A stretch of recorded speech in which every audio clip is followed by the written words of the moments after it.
Welcome back to Channels Business Global with me, Juliana Olayinka, from our studios here in London. Billions of people across the globe are currently living under lockdown as governments take extraordinary measures to contain the spread of the coronavirus. Sweden is one of the few countries in Europe to have resisted implementing a strict lockdown. And in the past few days, their government has come under immense criticism. The country's public health agency has recorded over 7,000 confirmed cases and over 600 deaths, yet social distancing guidelines remain relaxed. Joining me via Skype in Stockholm is Glenn Hodgson, the founder and CEO of Free Trade Europa, a think tank focused on European policy.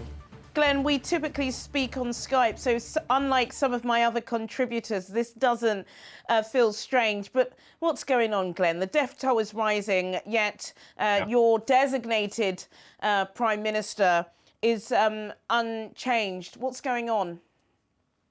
Yeah, I know we're going through the different process here in Sweden to most of the rest of the world.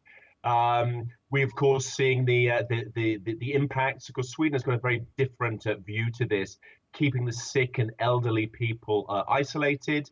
And I think this is the right strategy as well. We see, sort of example, a country like Poland, which locked down very early, 10th of March. Closed its borders. The curve in terms of infections and deaths is actually very, very similar. And, we're also seeing these lockdowns causing other problems as well. Mental health issues, depression. In the UK, for example, you over there can't even have a drink and feeling stigmatized, having an aperitif during a Zoom or Skype call with friends and family. And of course, this is wrong. Moderation is crucial, but having a small tipple doesn't really pose a problem for the vast majority of the population. And, even we're seeing that studies saying that actually helps older people as well. So we need a sense of proportion in what's actually happening here at the moment. It's interesting you say that, Glenn, and rightly or wrongly, there are, I would say, some people that would definitely agree with you. I suppose, especially if you're a small business owner or if you're in the service industry, and you know, as well as I do, that Britain really relies on its services. But the professionals in Sweden don't agree with you, because over 2,500 of them have signed this petition asking the government and the health ministry to start taking this seriously. Can you understand why some people are saying, stay indoors, close your doors? I understand where it's actually sort of coming from. And I think a lot of it is actually sort of down to, health practitioners that they have different views. They're not everyone's right, not everyone's wrong, but it goes down to views at the end of the day. And we don't know where this is actually going. There's also a lot of bullying as well. We saw President Trump last night, the Chinese and other European countries actually trying to force Sweden to follow the line. Half of it to make themselves seem good and actually taking the right approach. But I think a lot of the media, even the World Health Organization, is losing a bit of credibility because, where it should be offering sober and trustworthy facts and figures, instead it's kind of scaremongering and these shock tactics to make sure that it's head of the headlines every day. Look through any social media feed, look in the media, it's all these doom and gloom and terrible Armageddon stories that you see all over the place. And I think that sort of the public health authority here in Sweden are actually doing a very good, very sober, very balanced approach. What are we looking at in terms of the deaths and the infections? And the fact that, if we don't deal with this properly now, the second wave, if we don't have immunity, will be even worse. So I think it's a very good approach that's actually been taken at the moment here. What's it like on the ground? When you're on the ground, of course, it's different. I was reading some polls yesterday, and it seems to show that fear is creeping in. Of course, it's all over the telly, isn't it? Before there were many like you in Sweden that thought the government were doing a great job, but now they're starting to lose the confidence. Are you getting that? What about your staff? Are they able to work from home if they wanted? Yeah, they are able to work from home, and also, we're doing the sort of the self-isolation. We're not having meetings. We're having sort of video calls instead of actually physical meetings. Social distancing is happening. And of course, we're seeing it, hotel, restaurants, despite what's actually happened, business is really down. People are actually staying away. People are scared, and it's having massive impact. Of course, Sweden as well, being a sort of a small country, export orientated economy as well. is reliant on global supply chains. If things aren't coming, things aren't happening from other parts of the world, we've got issues. And of course, things start breaking down.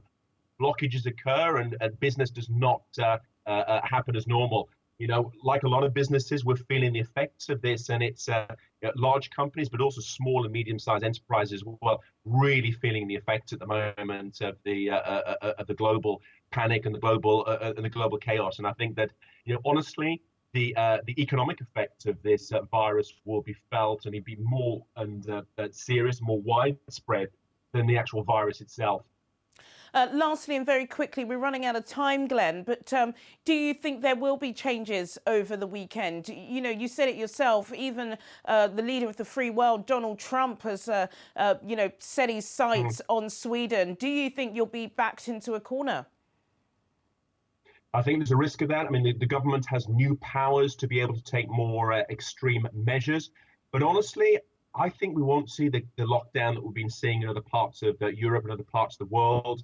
I think that schools will remain open after the Easter holiday, which we're on at the moment here. And I think that we will see you know, a gradual lifting of restrictions in other parts of the world. And I think this will be something that will fall into line with the Swedish approach as well. Here in London, citizens are waiting a government decision on whether to extend the 3-week lockdown. It appears as if it will be. Over 6,000 people have lost their lives from the virus across the country. For more on this, joining me on Skype is Nims Obunge, candidate for the postponed London mayoral election. I was just speaking, Nims, to a gentleman who lives in Stockholm. He had just come from the gym. Was going to go to a restaurant in the evening, living completely different life than the life that we're living here. Can you tell us a little bit about how you think London has reacted to COVID-19? There are discussions that the 3-week review, could be extended. Do you agree with that? How long can people live like this? Well, first of all, let me say this. We are praying for our Prime Minister, who is in the intensive care unit. And I think that having a Prime Minister and a Minister of Health who have been affected by COVID-19 shows you how serious this is. The Chief Executive of the Peace Alliance, who was my mentor, he just passed away about a week ago with COVID-19. Wow. So we're dealing with something that is very serious. The lockdown is necessary. We realize, even in our very close network, and I have pastor friends and members of my church who have COVID-19, and I'm not looking for the lockdown to be lifted anytime soon. We need to ensure people are kept safe. I have doctors in our community who are not well as a result of COVID-19, nurses from the NHS who are looking after patients. Two of them who are related one way or the other to members of my church died quite recently. So much as lockdown is important and the economy is also important, I think right now we need to focus on saving lives. Wow. And we do whatever it takes to save lives.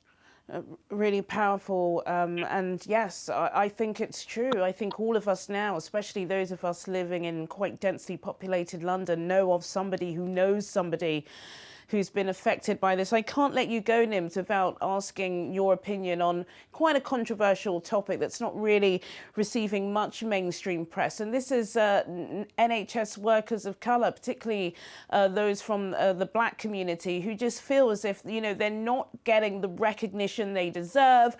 I've spoken to some doctors who I know personally, and they feel as if some of the black doctors are even putting in the extra work. There's no sick days for them. They're in the front line. I'm sure you must be hearing these stories too. Absolutely. I know that it is unfortunate that we have to be talking about racism at a time like this. Let's remember the NHS started in 1948, which was when we had the first Windrush generation, where we had members from the black and minority ethnic community starting very low-paid jobs within the health service. But yet now we've seen a great contribution from the black and minority ethnic community in the National Health Service. And I think that this is something that we just need to take on advice and make sure that we're not allowing something as serious as COVID-19 divide our nation. Sadly, that's all we have time for today, but do get in touch with your comments and suggestions. I'll see you at the same time next week for more in-depth business analysis on Channel's Business Global. Goodbye.